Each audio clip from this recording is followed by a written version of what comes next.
Hey there, yarn bestie. Jeff from Hobbii here, and you are listening to Skein and Tell, the podcast that unravels it all. Today's episode, well, we are going full on itchy scratchy. Yes, we're talking about yarn sensitivities, what makes some yarns feel like cornflakes on your skin, and what yarns to look for if you cannot stand the itch. From lanolin allergies to mystery rashes to why that one skein you swore was soft suddenly feels like you're knitting with cacti. Whether you're a delicate flower with skin that reacts to everything, or just curious about what makes some yarns feel like butter and others like sandpaper, this one's for you. So let's scratch the surface, obviously, figuratively, not literally. Please, no literal scratching. And let's dive into it.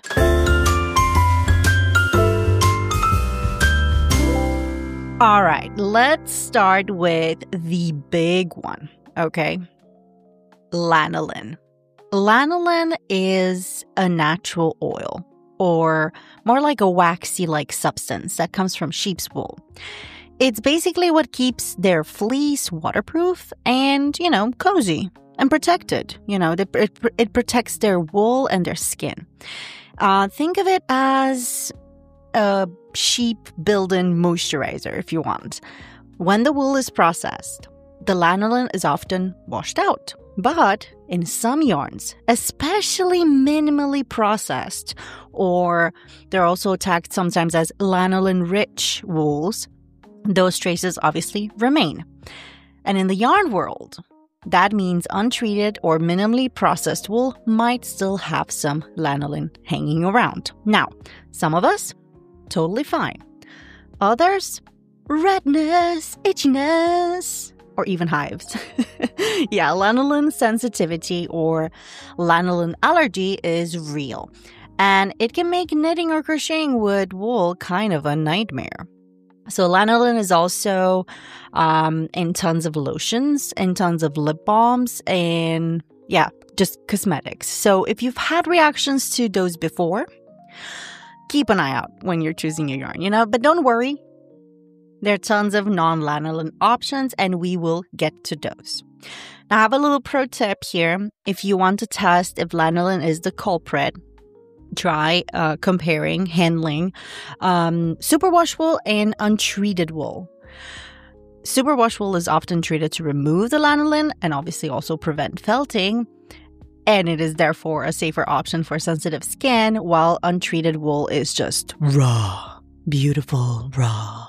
It's ba-ra-ba-ba-ba. Okay, but there is a small church of us. There is the church of the lanolin lovers, okay? There is a group of people, crazy people, that absolutely swear by lanolin. I'm one of them. I think lanolin is amazing. It's moisturizing, it's soothing, it's self-cleaning, water-resistant, antibacterial. It softens as you go.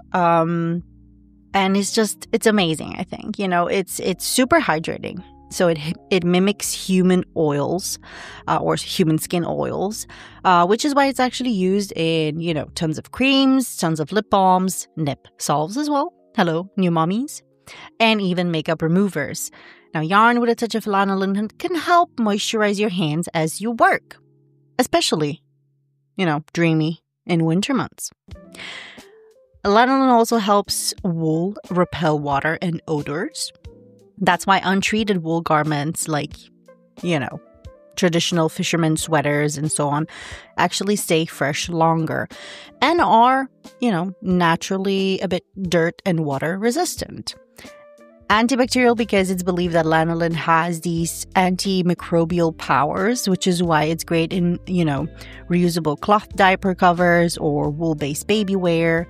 And it softens beautifully over time, especially with handling and with wear. Some knitters and crocheters love that it actually creates this bond between the yarn and their hands. It's almost like breaking in a good pair of boots, if you want. So while Lanolin can cause itchiness, crazy allergic reactions, and some folk, totally valid.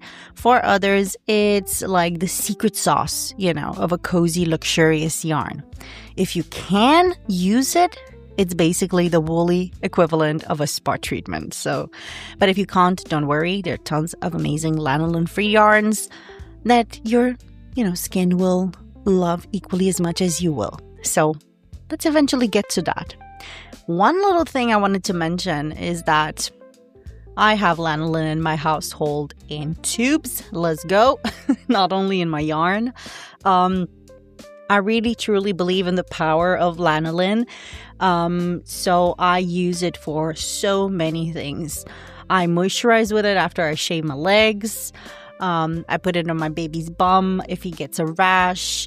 If I get a cut, I will put some lanolin on it as well. If I get, a scratch or something like that as well, lanolin, I use it religiously. So if you are looking for a natural option to moisturize, to have some antimicrobial properties, to hydrate a little extra, and you are not allergic to lanolin or you are not sensitive to lanolin, give it a shot. I think it's a better option than using, some chemically filled cream or so forth. Okay, so maybe it's not the lanolin, but your skin still gets pissed off every time you use that specific kind of yarn, So what gives? Let's talk microns. And no, sadly not the French pastries. It's not la durée goodies, but woolies. So some wool are super soft, while others are super itchy.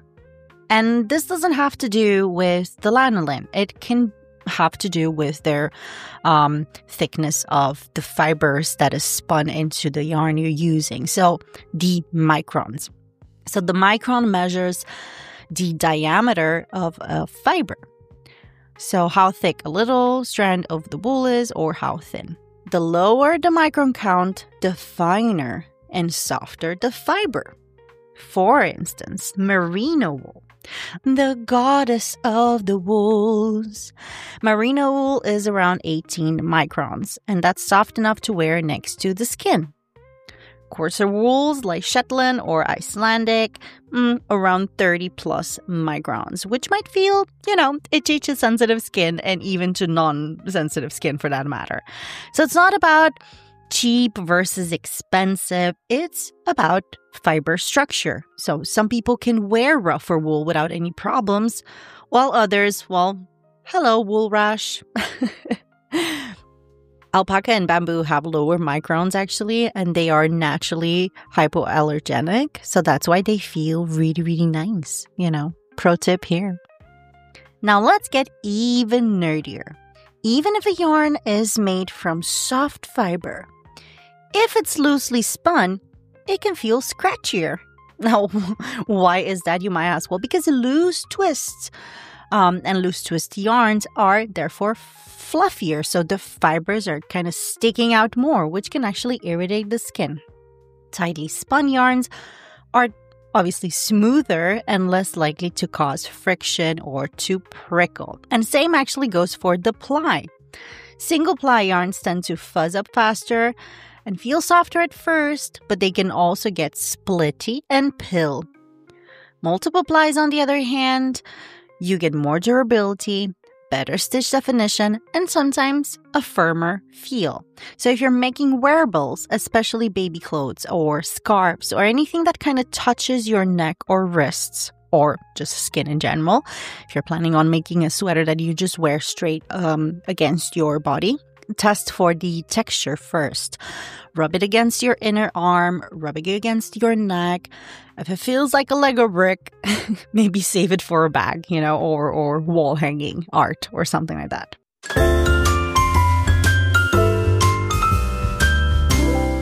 We interrupt today's episode to bring you another thrilling thread-spinning adventure with Yarndiana Jones, where we uncover the most luxurious, bizarre, and downright legendary materials in fiber history. So let's get to it. Today's shiny suspect, silk yarn. The original queen of craft. She is glossy, she is ancient, and totally high maintenance. Okay, picture this. Our story begins in ancient China around 2700 BCE with the legendary Empress Lei Zhu. The tale goes like this. She was chilling in the garden, sipping some hot tea, when a cocoon fell into her cup. I actually did that. I did that sound effect myself. And instead of screaming, as, one would have, I would have screamed. She watched it unravel into a long and delicate thread. Intrigued, she began experimenting, unraveling cocoons, spinning them into thread, and boom, the first silk garments were born. Now, China kept the secret of the silk making, also called sericulture, locked down for over 2 millennia. That's a secret kept for 2,000 years. We're talking about a full spy thriller here. Smuggling silkworm eggs or mulberry seeds out of China was punishable by death. It wasn't until the Silk Road expanded that silk spread into India, into Persia, into Europe, and beyond. So what is actually silk yarn? Now, mulberry silk comes from the Bombyx mori silkworm, a domesticated species that has been raised in captivity for thousands of years.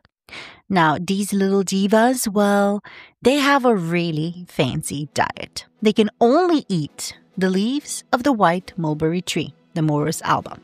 Just like some of us thrive on, almond milk matcha latte, whatever, or cozy fiber sashes, these worms won't touch anything else. Strawberry leaves? No. Raspberry leaves? No. Okay, but what about black mulberry or red mulberry? No, and no. Only white mulberry. That single leaf diet produces cocoons that are pure white and they are ultra soft. But most importantly, incredibly easy to spin into long, continuous fibers, sometimes over 1,000 meters long from a single cocoon. That's 1,093 yards, by the way. So because of the controlled diet and the controlled environment, the mulberry silk is the highest quality silk you can get. It's smoother and it's shinier than wild silks. It's more uniform in color and texture. It's easier to dye with rich saturated colors, and it is stronger and finer, making it, perfect for delicate crochet, knitwear, and deluxe garments. Now, it's the kind of silk that says, I moisturize, I do yoga, I glow. So it's called mulberry silk, not because it smells fruity, but because its entire origin story is rooted literally in those sweet mulberry leaves. And the worms, they wouldn't have it any other way. Now, how do you harvest these cocoons to get the silk? And trigger warning here. The cocoons are boiled or steamed to soften the sericin, which is the sticky protein that holds the fibers together. And yes, this process traditionally sacrifices the worms before they can become a moth. But then the filaments are reeled or unwound and twisted together to make the threads. These can be spun further into silk yarn, ready for knitting, for crocheting, for weaving, or just, putting it on display somewhere. Yes, it's a very, very sad process, and not everybody's comfortable with the traditional methods.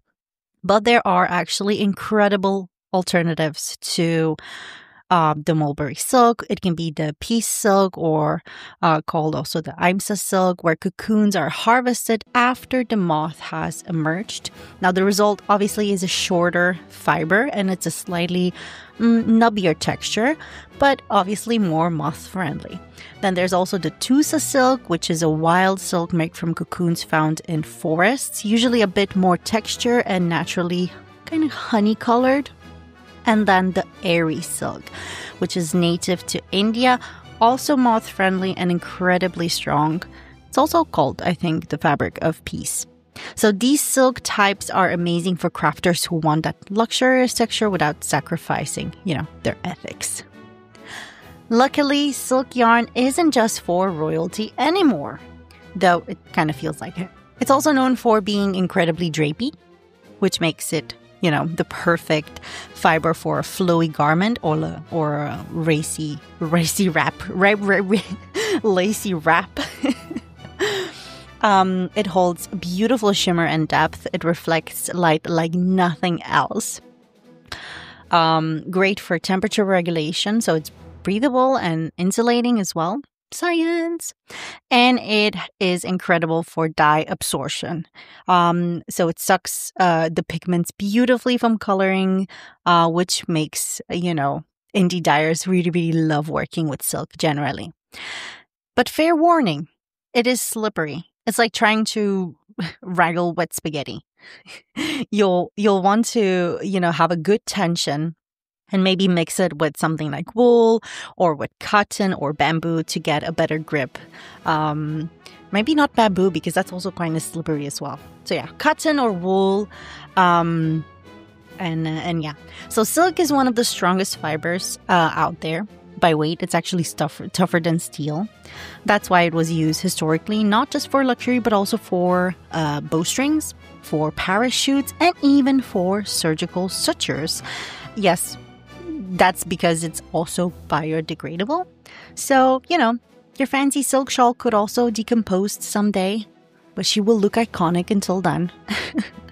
So because, silk is more than just yarn, it's history and it's luxury.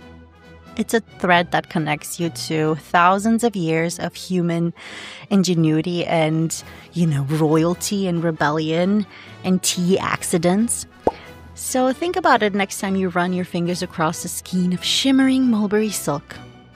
Just remember that the glow, that's pretty much almost 5,000 years of drama. So that was all for today's Yarndiana Jones adventures. Now back to our main topic.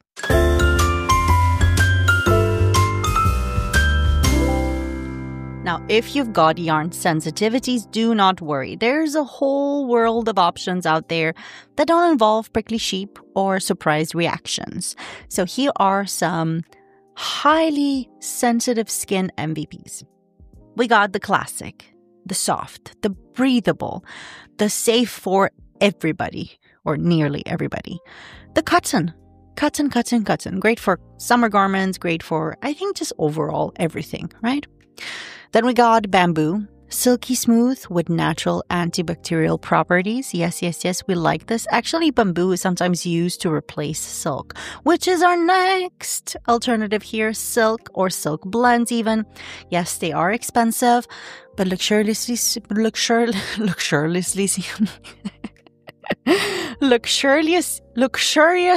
smooth and gentle on the skin. Then we have linen as well. Yes, it's a little crunchy at first, but linen softens beautifully over time and it has an incredible drape. Tencel or lyocell, which is a sustainably produced fiber, super soft as a whisper. Milk fiber yarn as well. Yes, milk made from milk protein, super soft, weird as well, but very, very nice. And of course, acrylic. Yes, totally synthetic. What is up with me today? Totally synthetic and often a good hypoallergenic option, though sometimes it can get a little hot. So those are some really, really great replacements if you are super sensitive to wool. Now, if you want something soft but still a little bit kind of woolly, or if you can tolerate wool, or if you're not allergic to lanolin, that's what I'm trying to say here. Try superwash merino. Try superwash merino because it's incredible. It's amazing for children. It's amazing for babies. Also some alpaca blends as well, or even possum blends. We talked about it on Weird Yarn Monday in the previous episodes, I think. Possum yarn. Yes. But let's say that you've picked a yarn that works for your skin, but you are still reacting. So here are some very sneaky factors that might actually be, gaslighting us here. They might be messing with us. We have, or at least I noted down 3 of them. We have dye chemicals. So some fibered yarns can actually irritate your skin because of the dye chemicals they're using. Try undyed yarn or try naturally dyed yarn. Then there's also dust and, storage funkiness. So yarn can obviously gather a lot of dust even when it's stored super, super well. It can still gather dust. But if you give it a gentle wash or you air it out before crafting, then it should do the trick. And then we have detergents and soaps. So wash your finished piece in a gentle scent-free detergent and rinse thoroughly. I know that it can be a bit tricky to let go of your usual laundry habits. And yes, I see you, floral scented fabric softener lovers. That was me before I got Albert. But trust me, your fibers will thank you. Harsh detergents or added fragrances can strip natural fibers. They can irritate sensitive skin or even mess up with your final texture. So think of it like giving your project a spa day, not a chemical peel. Go gentle, go scent-free, and rinse like you're trying to impress a merino sheep. Actually, a little tip here. Before you move on to creating a very, very large project, when you are making your little swatch, your gauge swatch, wash it, block it, and then try it out, test it for any reactions. And you will, because once you've knitted or crocheted a piece, after you wash it and block it, it can have a very, very different feel. So block your swatch before committing to a big project. It will soften the yarn, or it will give the yarn the final shape it will have. And this will help your test for any reactions. So if you're just tired of guessing what non-itchy actually means, I hope today's episode helped you decode the mystery of yarn sensitivities, because at the end of the day, crafting should feel good. Like cozy socks, hot tea, cat on the lap good, not rashy or scratchy or stressy. So if you got a favorite sensitive skin yarn or a story about, that one time when you tried to make a blanket and then ended up with a rash that looked like a crochet lace, send it in. I'd love to hear it. And maybe it's going to end up in a future Tangled Tales segment. Until then, keep your yarn gentle, your stitches comfy, and your projects cozy enough to hug. Okay, love you, bestie. Bye.